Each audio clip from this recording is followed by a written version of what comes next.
Hey, what's up, guys? This is my first documentary here I just put together here.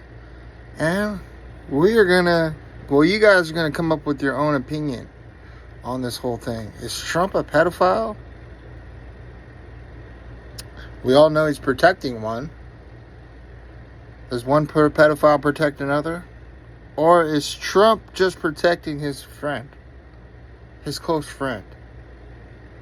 I'm gonna watch this with you, and I'm gonna go through this with you, and we're just gonna have a good time watching this. Maybe Trump is a pedophile, and if he is, did you vote for him? Shh. I voted for him, and now I'm like, what the hell happened? Yeah, let's go through this, guys. Of all the things we're talking about, President Trump is going to release the JFK files, the RFK files, and the MLK files. But I think what America really wants are not those files, because you'll see government cover up and they'll redact many of the names. They don't want the JFK, RFK, and MLK files. They want the Epstein files and the P. Diddy files. Just my opinion. Trump and Epstein were friends for well over 10 years, and they both trusted each other. I'd have to say Trump was really good close friends with him. Epstein knew all his phone numbers. They knew each other's lives. And for Trump to turn on him after his death, something else, considering Epstein knew his personal life. He knew his personal life, his sex life, pretty much everything about Trump. And I think that's why Trump is turning on him in his death. But let's go through this, guys. And I think Elon has a good point, because Elon came out and said, seriously? Hey, he said, Epstein half a dozen times while telling everyone to stop talking about Epstein. Just release the files. And that was on 7/12 at 8:36 p.m. Just release the files as promised. The people want to see the files, I'm pretty sure. And Elon started this whole thing. This is nuts. Trump is in the files. That's why he doesn't want to release the files. And Trump knows more than what he's saying. He's guilty. He is guilty. Trump does not want to be unpopular and go in the same predicament he was in his first term. But this is nuts, protecting a pedophile, Trump. Okay, guys. So, Epstein has his own island, and they tracked everyone who went to that island. I have a clip right here. Sit down, get some popcorn, and watch this. It's really interesting. Almost 200 mobile phones belonging to visitors to his infamous pedophile island. The data was so precise, we were able to map the paths of these visitors to within centimeters, including their neighborhoods, buildings of origins, and the paths they took to get to the island. These digital trails document the numerous trips of wealthy and influential individuals seemingly undeterred by Epstein's status as a convicted sex offender. Wired's analysis of the data is ongoing, and it raises profound questions about privacy and surveillance. This is Epstein Island's secret data on the grid. This is Little St. James, aka Epstein Island. These red dots on the map represent some of the 11,279 coordinates I obtained. They were left exposed online by a location data broker with ties to the Defense Department called Near Intelligence, now known as Zira. Between 2016 and Epstein's final arrest in 2019, Near collected data on more than 200 cell phones that visited the island. We don't know why they did that, or which client or prospective client of Near decided to query the data in this way to produce the maps. But the maps you'll see in this video show where visitors to Epstein Island spent most of their time. Let's take a step back. You might be wondering, where is Epstein Island anyways? Well, it's here. Little St. James is a private island that is part of the U.S. Virgin Islands, an unincorporated territory of the United States in the Caribbean Sea. Epstein purchased Little St. James in 1998 for $7.95 million. It's about 71 acres, the size of 54 football fields. He made the island his primary residence and soon after began welcoming visitors and throwing infamous parties where he was accused of having groomed, sexually assaulted, and trafficked untold numbers of women and girls. The maps of the data collected by NIR, and which we at Wired recreated here, indicate the most visited spots on the island. From the main house here with the pool, to the beaches and the large sundial, it's all on display, including the enigmatic Hilltop Temple site over here, which has been the focal point in speculations about Epstein's mysterious activities on the island. But the tracking of phones wasn't contained to Little St. James. Surveillance continued long after the visitors left. The data reveals the locations of visitors 30 minutes before and after arriving on the island, which shows us the exact routes everyone took to get there. Some landed here, at the Cyril E. King Airport on neighboring St. Thomas Island. With its private jet and VIP terminals, it was the go-to hub for Epstein's 200-seater Boeing 727 plane dubbed Lolita Express. We see data points clustered at various area beaches, hotels, and luxury resorts, including the Ritz-Carlton Hotel here.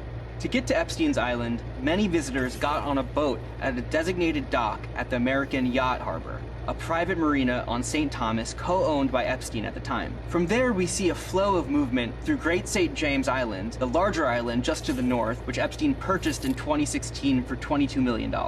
He had hoped to develop it, but was met with legal challenges after damaging the island's coral reefs and protected habitats. The data then traces visitors' movements as they are ferried to Epstein's private dock on Little St. James. Epstein also had a helipad on the island and owned at least one helicopter, a Sikorsky S-76, which he used often to transport himself, guests, and victims from the airport or elsewhere, according to legal documents and testimony. It's worth noting that the data reveals a regular flow of traffic to and from Little St. James between 2016 and 2019. A lot of people were visiting the island even after Epstein had pleaded guilty in 2008 and served jail time for procuring a minor for prostitution.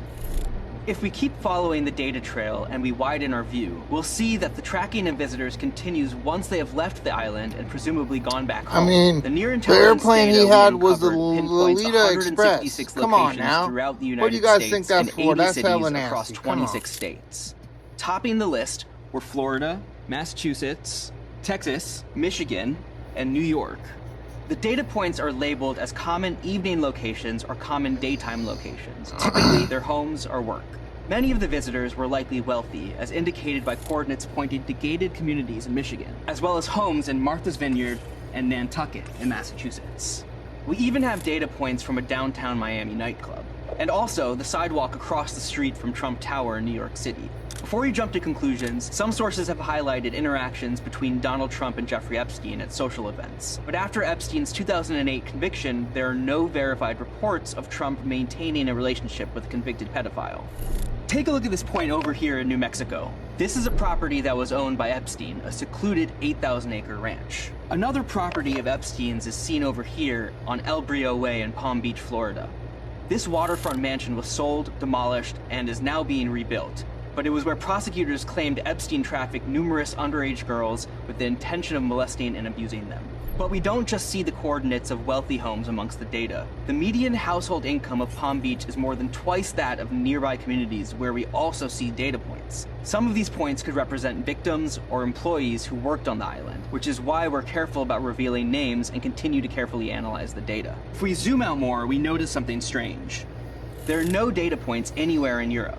Does this mean it was strictly Americans visiting Jeffrey Epstein on his island? No.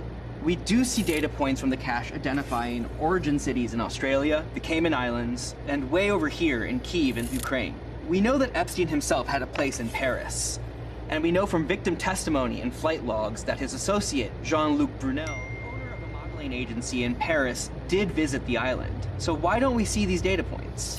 One possibility could be Europe's extensive privacy laws. Considered the strongest privacy and security law in the world, the General Data Protection Regulation, GDPR, gives Europeans robust rights to their personal data, even outside of Europe. Under comparatively lax US privacy laws, Near Intelligence was able to source its location data for this precision surveillance. To explain how this data might have been collected in the first place, we need to talk about the world of digital advertising and data brokers. The reason you get a targeted ad displayed on an app or a website is because apps on your phone have been transmitting information about you to ad exchanges and real-time bidding platforms. That information often includes your location data. Data brokers like Near Intelligence extract, repackage, analyze, and sell the data from these ad platforms. In fact, according to internal company documents from 2019, Near Intelligence, which has roots in Singapore and Bengaluru, India, claimed to have information on around 1.6 billion people in 44 countries. They offer a platform for searching that allows their clients to query their vast dataset. By drawing a box around a specific area, like Little St. James, Near then provides insights about the devices it observed within the selected area. We don't know who or why someone searched Epstein Island, but the reports and maps they created were sitting unprotected and totally searchable as publicly accessible code. And that's where we found them. And those aren't the only Near Intelligence datasets that we found. Google's web crawlers were able to locate at least 2 other reports, one geofencing the Westfield Mall in the Netherlands, and another targeting a park in El Paso, Texas. This is data unrelated to our investigation about Epstein Island, but it shows how unsafe personal data can be. In some cases, it's just a Google search away. So pro tip, if you don't want your personal data swimming around in the murky waters of programmatic advertising, make sure you limit ad tracking on your phone, disable location services and third-party cookies, and use an ad blocker. So what happened to the island after Epstein reportedly committed suicide in a Manhattan federal jail while awaiting trial for sex trafficking? Well, in May of 2023, billionaire investor Stephen Dieckhoff purchased both Little St. James and Great St. James for $60 million. He's currently building a luxury resort on Little St. James that he says could open as early as 2025. Also, Ghislaine Maxwell, former British socialite and Epstein accomplice, was convicted in 2021 on 5 counts including sex trafficking of minors by force. Maxwell was arrested in Bradford, New Hampshire, tracked to $1 million home by federal... Okay, watch what Trump's going to say right here. This is interesting. This is before the election. Watch this. But a lot of big people went to that island. But fortunately, I was not one of them. It's just very strange for a lot of people that the list of clients that went to the island has not been made public. Yeah, it's very interesting, isn't it? Probably will be. So if you were able to, you would be... Yeah, I'd certainly take a look at it. Now, Kennedy's interesting because it's so many years ago. You know, they do that for danger, too, because, you know, endangers certain people, et cetera, et cetera. So Kennedy is very different from the Epstein thing. But, yeah, I'd be inclined to do the Epstein. I'd have no problem with it. Nobody has resigned over this. No one. I have an important message now, too. This is directed at the people who know. The people who know. I'm asking you as a friend. Life is calling, man. It's time to pick up the phone. Big people do big things. Small people do small things. The courageous are going to speak out. I don't want to hear lectures about, oh, my pension and my...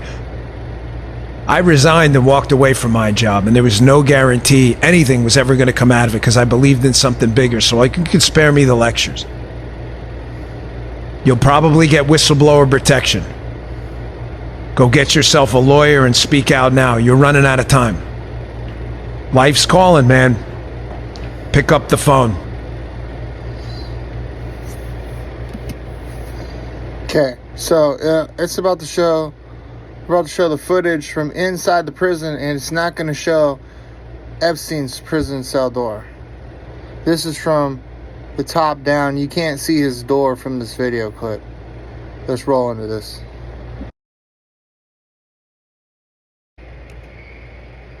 See, the FBI released the footage right here, and the footage is terrible. It doesn't show Epstein's cell room. It don't show nothing. It literally shows people coming in and out of the cell block. And it shows that even if they're locked down, they're really not locked down. So we really don't know what happened to Epstein. He could have killed himself. He could have been murdered. But to have 2 broken bones in your neck, it's highly likely that he was murdered. I mean, let's just roll through this clip. You could see this is just a trash cover-up by the FBI. This is the worst cover-up I've ever seen in my life. In the last 30, 40 years, this is the worst cover-up FBI has ever been a part of. I mean, look at this. This is ridiculous. This is beyond ridiculous. It's been edited. There's a whole missing minute out, and it looks like Hillary Clinton was probably a part of that minute.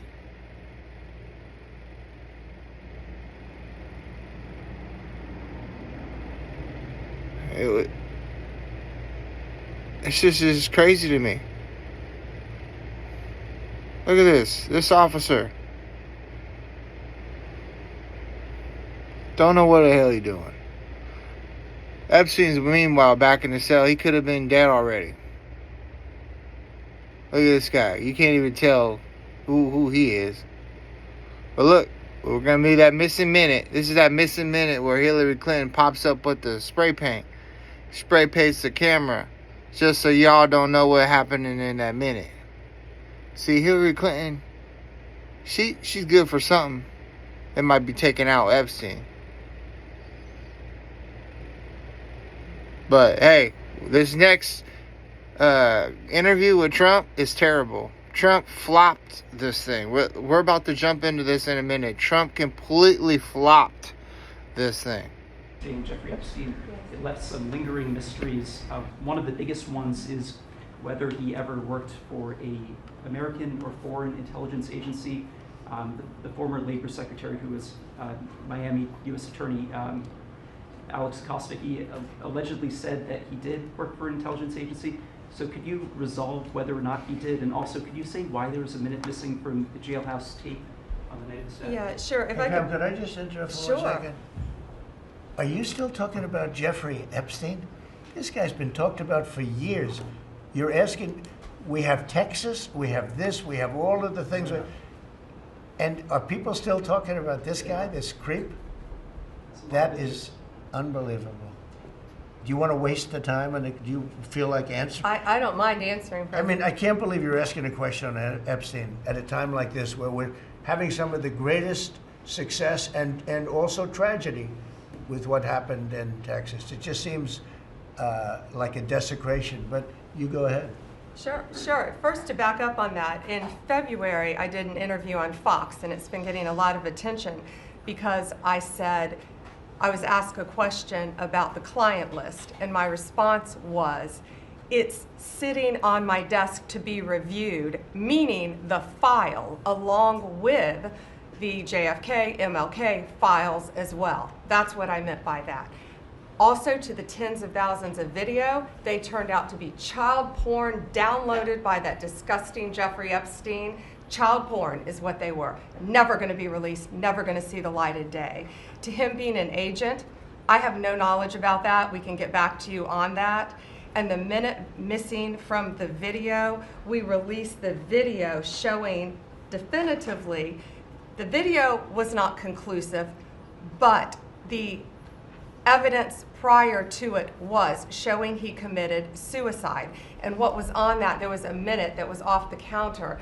And what we learned from Bureau of Prisons was every night, they redo that video. It's old, from like 1999. So every night the video is reset, and every night should have the same minute missing. So we're looking for that video to release that as well, showing that a minute is missing every night. And that's it on Epstein.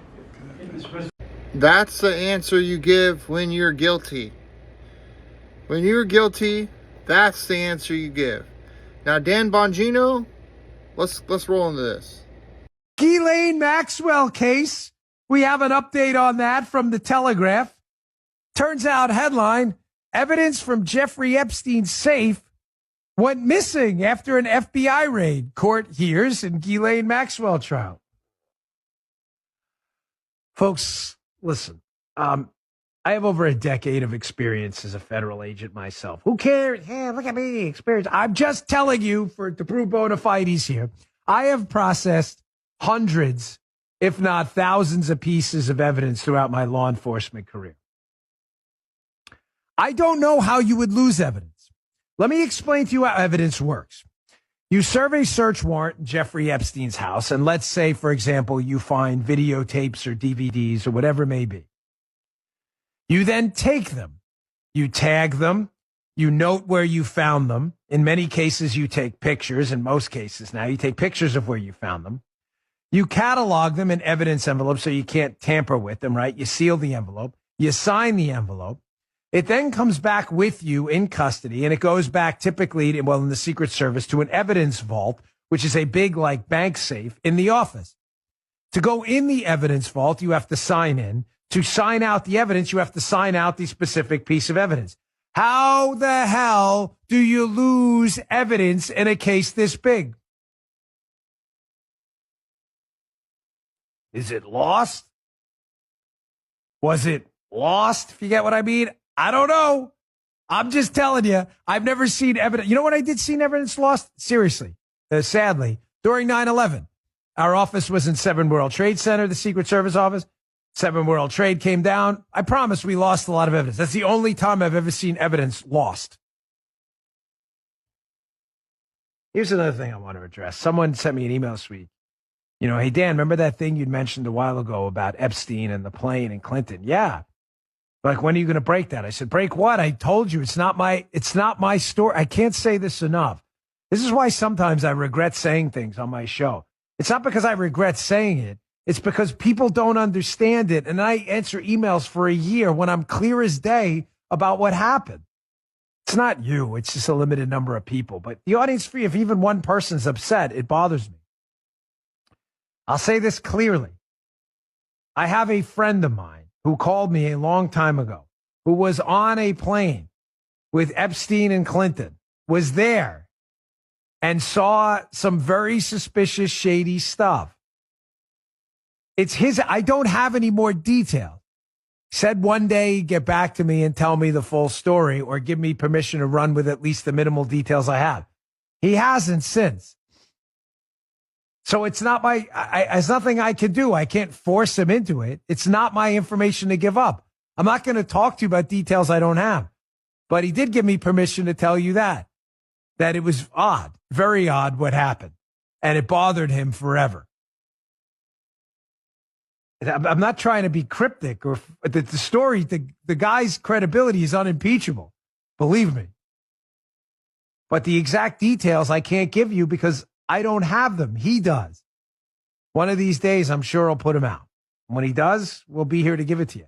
But I assure you. So now, by coming in and being part of the cover-up, the Trump administration has become part of it. I mean, it's just, you cannot see it any other way. So I just got to the office. I'm going to go throw up, actually. And this only happens every few years when something really, really bad happens or something. I mean, I'm physically going to puke probably right now. My mouth is watering right now. It's because I have integrity. And, I just really need the Trump administration to succeed and to save this country. And they're doing so much good. And then for them to do something like this tears my guts out. And this is the largest cover-up in history. And Trump basically ran for office so he can cover this up. This is direct evidence of it through and through. Okay, guys, let's watch this together. I think at the end, Charlie Kirk is trying to save Trump's ass. But let's watch this together.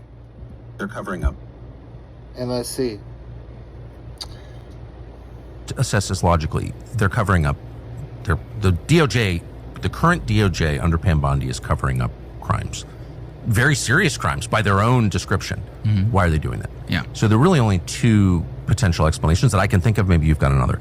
The first is that Trump is involved. That, Trump is on the list. That they've got tape of Trump doing something awful. I don't believe that for two reasons. One, I've talked to Trump about it a lot. And I know him. He's not that, for whatever his sins. I don't think he's that guy, actually. I don't think he likes creepy sex stuff. That's just my view. But more, I think, convincing is that this is all information that the Biden administration had. And if there was evidence that Trump had been involved in illegal sexual activity, you think the people who made up Russiagate wouldn't have leaked it? Right. Come on now. So the only other explanation that I can think of, again, maybe you've got another, is that intel services are at the very center of this story, U.S. and Israeli, and they're being protected. I think that seems like the most plausible. That's the most obvious. If you have a history of this, there have been multiple documented cases of pedophilia inside of the CIA perpetrated by CIA officers. Documented that in many of those cases, I believe over a dozen cases, this was a BuzzFeed news piece years back, where the CIA specifically did not want to prosecute those individuals in federal court for fear that they would reveal sources and methods if they were pulled into open court, and they basically just made it go away. The only time they actually prosecuted somebody for child pornography was whenever he'd already being prosecuted for mishandling classified information. Well, when they want to crush you, they put kiddie porn in your computer. It's why I don't have a computer. Don't own one. If you're an important person, you should be careful. No computer in my house. This is an important thing, though, is that we already have documented cases of them covering this up. I believe the CIA Inspector General, I forget the exact quote, but he said something along the lines of, you wouldn't even believe the amount of child porn, that I've seen while I'm on this job. And I think the truth, for whatever it's worth, in case you're interested, is that the DOJ didn't release lots of incriminating sex videos with Epstein and his billionaire pals because they don't have them. They don't have them because when the original search warrant was served, 2007, I think, possibly 2006, I think 7, it was basically designed to protect Epstein.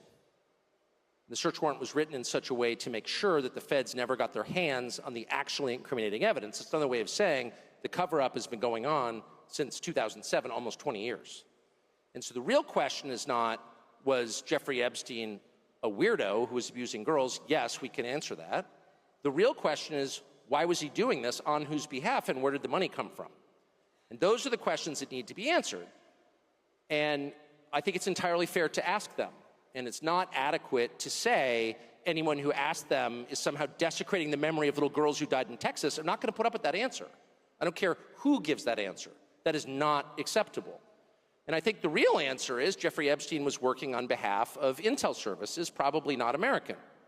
And we have every right to ask, on whose behalf was he working? How does a guy go from being a math teacher at the Dalton School in the late 70s with no college degree to having multiple airplanes, a private island, and the largest residential house in Manhattan? Where did all the money come from? And no one has ever gotten to the bottom of that because no one has ever tried.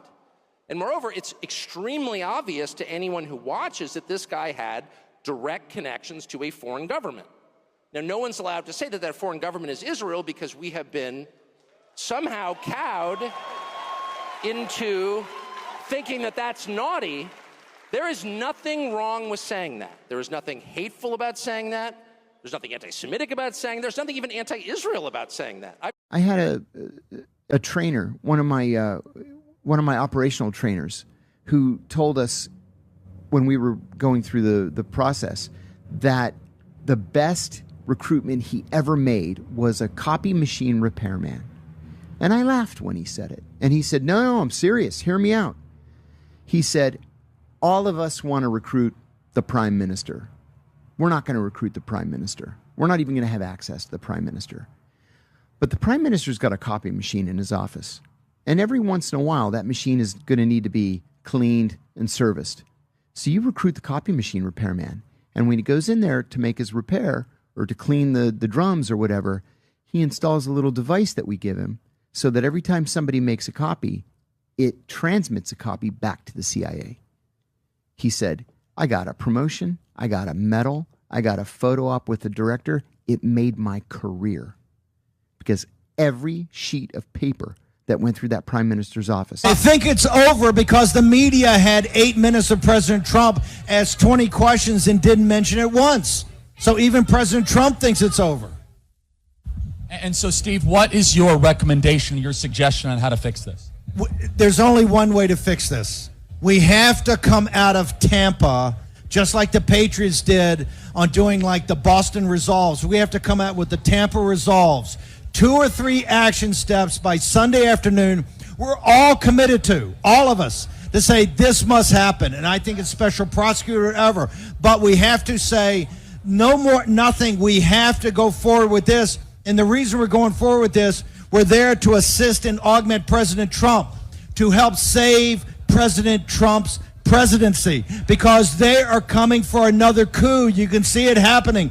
Just like the dark clouds were around Kennedy, right? They moved in and moved in and moved in. They assassinated Diem in Vietnam, and then they blew his head off in the middle of the day in Dallas, Texas, with a patsy named Lee Harvey Oswald that we find out 62 years later was on the payroll of the CIA after they looked your parents in the eye and lied to them for 60 years. They're going to lie about everything today and hope that 70 years from now, nobody will care about it. Do you care about it? If we don't come out of here united with Turning Point, as powerful as Turning Point is, if we don't come out of here and say, no more, nothing more, we must have this, because if we don't take down the deep state, we're going to lose the entire country. And they think they're winning. They're laughing at us right now. They're laughing at you. They're mocking you. The Epstein the question's very simple. Who governs this country? The American people or the deep state? Do they have the consent of the governed on what they're doing right now? I hear a lot of talk. We're going to see some action. Now, Steve.